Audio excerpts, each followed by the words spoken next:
Sveiki, esu humanitarinių mokslų daktaras Andrius Martinkus ir tęsime mūsų pamastymus apie kintantį pasaulį ir apie Lietuvos valstybės, lietuvių tautos vietą šitame kintančiame pasaulyje.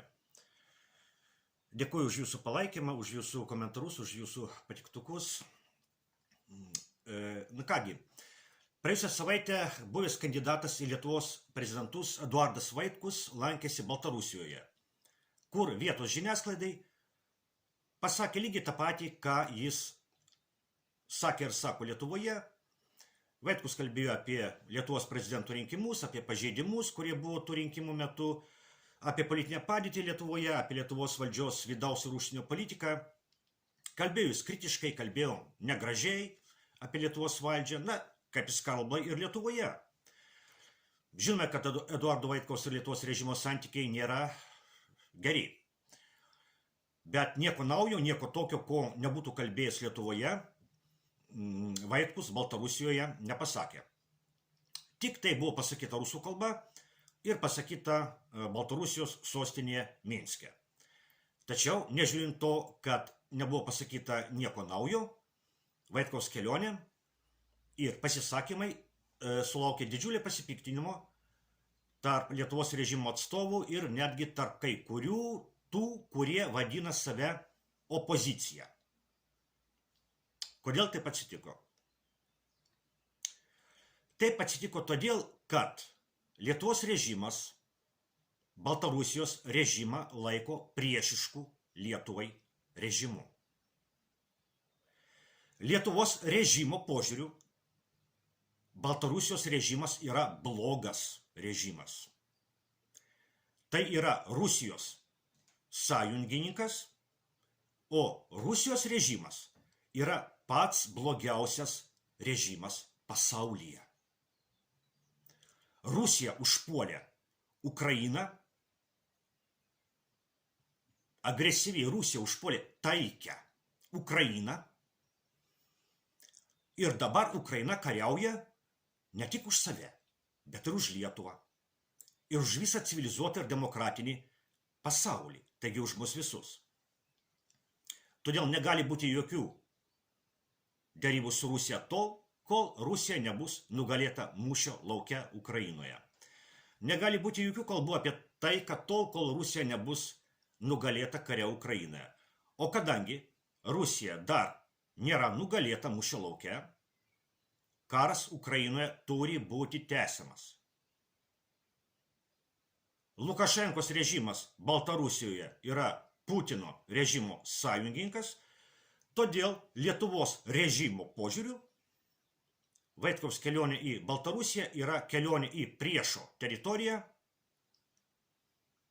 o ten pasakytos kalbos yra veikimas prieš Lietuvos valstybę.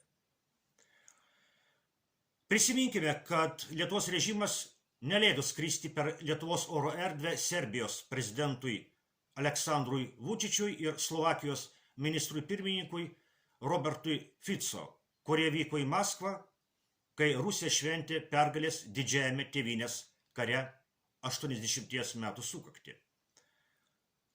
Vučičius ir Fico nuskrido į Maskvą kitais keliais, bet Lietuvos režimo draudimas jiems skristi virš Lietuvos buvo sąlygotas tos pačios logikos, iš kurios išplaukė ir Vaitkaus pasmerkimas. Lietuvos režimo požiūriu Serbijos ir Slovakijos vadovai keliavo į priešo švenčiamą šventę. Jie keliavo pas pačio blogiausio režimo pasaulyje vadovą. Todėl Lietuvos režimas nusprendė tokiu būdu prisidėti prie kovos su šiuo pasauliniu blogiu ir uždarė Lietuvos oro erdvę Serbijos ir Slovakijos vadovams. Ta pati beje padarė ir Latvijos bei Estijos režimai. ES užsienio politikai vadovauja eurokomisarė iš Estijos Kaja Kallas, buvusi Estijos ministrė pirmininkė. Buvęs Lietuvos ministras pirmininkas Andrius Kubilius irgi yra eurokomisaras, atsakingas už gynybos politiką ir kosmosą. Po to, kai globalistai pralaimėjo prezidento rinkimus Jungtinėse Amerikos valstijose, ES tapo pasaulinę globalistų tvirtovę. Tiesa, ES yra pasipriešinimo globalistams židiniai ir vieni iš jų yra Vengrija, vadovaujama Viktoro Orbano, ir Slovakija su ministru pirmininku Roberto Fico.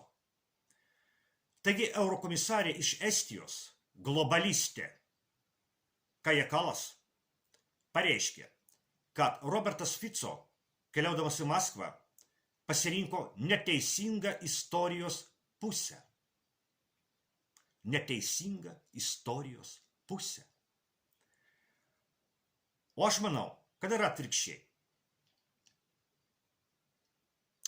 Tokie Europos politikai, kaip Vučičius, Orbanas ir Fico, yra teisingoje istorijos pusėje. O neteisingoje istorijos pusėje yra ES globalistai, tokie kaip Makronas, Ursula von der Leyen, Andrius Kubilius ir Kaja Kallas. Ir Eduardas Vaitkus yra teisingoje istorijos pusėje, o Vaitkų smerkiantis globalistinis Lietuvos režimas yra neteisingoje istorijos pusėje. Reikia gerai suprasti, dėl ko vyksta karas Ukrainoje. Ukrainoje kariauja senoji pasaulio tvarka su gimstančia naujaja pasaulio tvarka. Kas yra senoji pasaulio tvarka? Senoji pasaulio tvarka yra ta, kuri atsirado po Tarybų socialistinių respublikų sąjungos žlugimo. Tai yra vadinamasis vienpolis pasaulis, kuriame yra vienintelė supervalstybė, būtent Jungtinės Amerikos valstijos. Iki Donaldo Trumpo pergalės Jungtinių valstijų prezidento rinkimuose Jungtinės valstijos buvo pagrindinis globalistų įrankis, tarnaujantis jų viešpatavimui pasaulyje. Valdant Jungtinių valstijų prezidentui globalistui Obamai, Ukrainoje įvyko valstybinis perversmas. 2014 metais, kai į valdžią atėjo agresyvus rusofobinis režimas, išprovokavęs Krymo aneksiją ir pilietinį karą Donbase. Valdant Jungtinių valstijų prezidentui globalistui Bidenui, Ukrainoje prasidėjo didelio masto karas 2022 metų vasario 24 dieną. Šitas karas, beje, galėjo būti sustabdytas dar tų pačių metų, 2022 metų pavasarį, kai Rusija ir Ukraina jau buvo sutarusios dėl taikos derybose Stambule. Tai dabar jau žino visas pasaulis. Bet vakarų globalistai įtikino Zelenskio režimą tęsti karą su Rusija tol, kol Rusija bus nugalėta mūšio lauke. Arba, kitais žodžiais tariant, tęsti karą iki paskutinio ukrainiečio. Ukrainos režimas įvykdė ir tebevykdo nusikaltimą prieš Ukrainos valstybę ir Ukrainos žmonės. Ukrainos režimas išdavė Ukrainos nacionalinius interesus ir milijonus ukrainiečių pavertė vakarų globalistų, arba, sakykime tiesiai šviesiai, satanistų, pasaulinės valdžios troškimo įkaitais. Šiomis dienomis tame pačiame Stambule vėl prasidėjo derybos tarp Rusijos ir Ukrainos. Tik dabar Ukrainos pozicija yra daug blogesnė nei prieš 3 metus. Per tos 3 metus Ukraina neteko didelių teritorijų, 100 000 užmuštų, fiziškai ir dvasiškai sužalotų žmonių, milijonų, kurie emigravo ir niekada nebegrįš į Ukrainą. O Rusija nėra nugalėta. Tai vardan ko buvo kariauta? tuos 3 metus. Tikrai ne dėl Ukrainos.